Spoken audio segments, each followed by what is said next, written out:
نبی کریم صلی اللہ علیہ وسلم نے ارشاد فرمایا، میں جنت کے دروازے پر کھڑا ہوا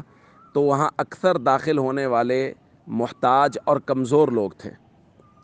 پھر فرمایا اصحاب الجد محبوسون، اور جو مالدار لوگ ہیں ان کو روک دیا گیا تھا کہ ان کے مال کا حساب و کتاب ابھی باقی ہے۔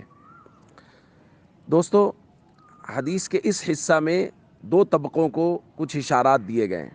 ایک ہے مساکین کا طبقہ اور ایک ہے مالدار لوگوں کا طبقہ۔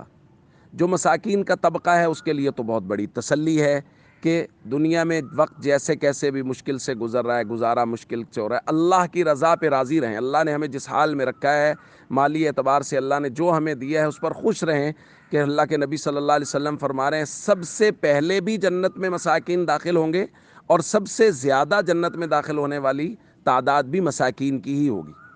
اور دوسرا اشارہ ہے مالدار لوگوں کو، اصحاب الجد فرمایا گیا ان کو روکا جائے گا ان کے مال کے حساب و کتاب کے لیے، تو اس لیے مالدار لوگ وہ مال کی پوری دیکھ ریکھ کریں کہ مال حلال طریقے سے آئے اور حلال جگہوں پر خرچ ہو۔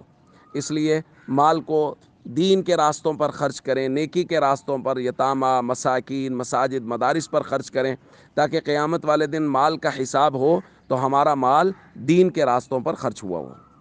السلام علیکم ورحمۃ اللہ وبرکاتہ۔